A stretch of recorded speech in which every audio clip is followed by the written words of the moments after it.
Imagine un empire vieux de 6 siècles qui a régné sur 3 continents et des millions de personnes. Puis, en quelques années, tout s'effondre. De ces ruines émerge une nouvelle nation moderne et laïque, la Turquie.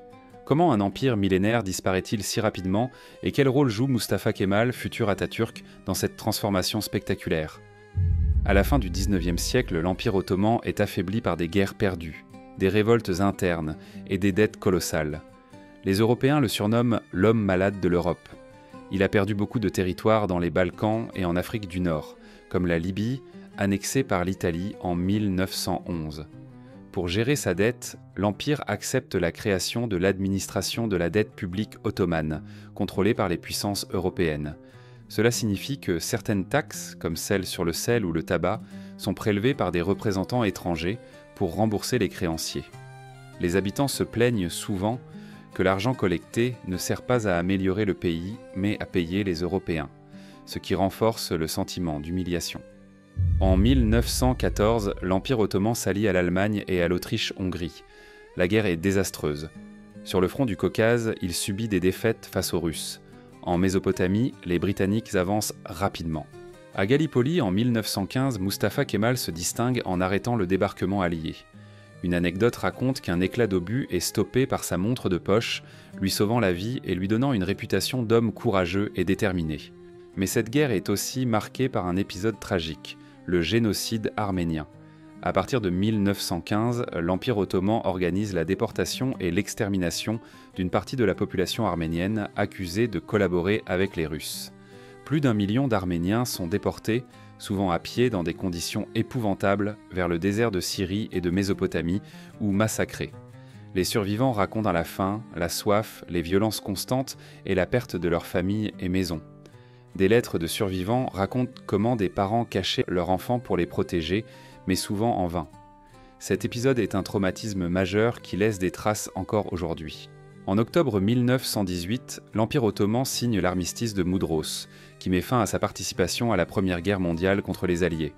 Ce n'est pas une guerre contre les Arméniens ou les Russes, spécifiquement, mais la fin officielle de tous les combats de l'Empire ottoman pendant la Grande Guerre.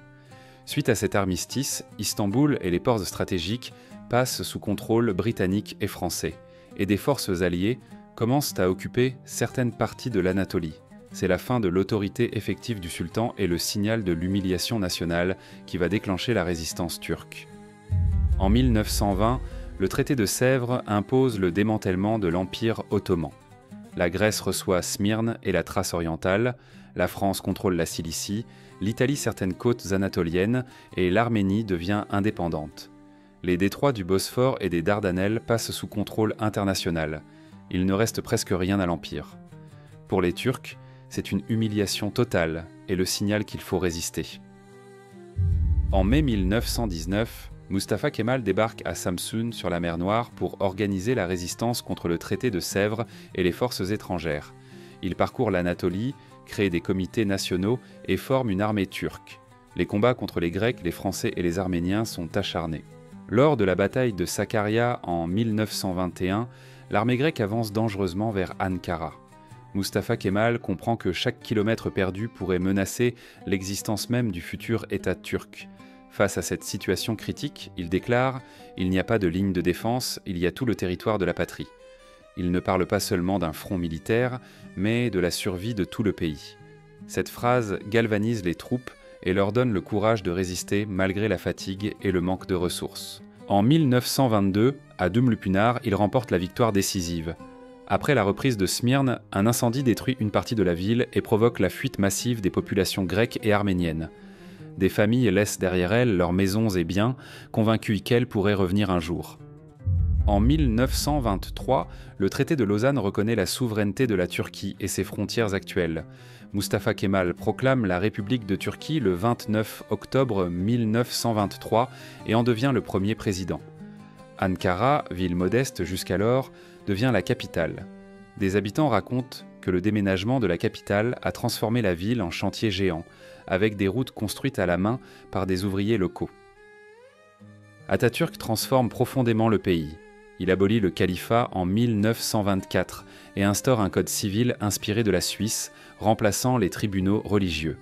Il réforme l'alphabet, l'écriture arabe est remplacée par des lettres latines pour améliorer l'alphabétisation. Dans les villages, des enseignants parcourent des kilomètres pour apprendre aux adultes et aux enfants à lire et écrire le nouvel alphabet. Il interdit le fez, le chapeau cylindrique porté par les hommes ottomans, symbole de l'ancienne société impériale. Il accorde le droit de vote et d'être élu aux femmes, bien avant de nombreux pays européens. Il modernise l'éducation, crée des universités et lance un programme d'industrialisation pour moderniser l'économie. Mais ces réformes s'accompagnent de répression. Les opposants politiques sont muselés, certaines révoltes kurdes sont écrasées et la presse est contrôlée. Le changement est rapide et parfois brutal. Atatürk meurt en 1938. Pour ses partisans, il a sauvé la nation et créé un État moderne et laïque. Pour ses détracteurs, il a imposé ses idées de manière autoritaire. Son héritage est immense mais complexe. Une Turquie transformée, alphabétisée, industrialisée, mais avec des cicatrices sociales et mémorielles durables. En moins de 5 ans, l'Empire ottoman disparaît et la Turquie moderne naît. Une transformation spectaculaire, mais qui a coûté cher en vie et en tradition. Si tu as aimé cette plongée dans l'histoire, abonne-toi, like la vidéo et active la cloche pour découvrir encore plus d'histoires incroyables et fascinantes sur notre passé.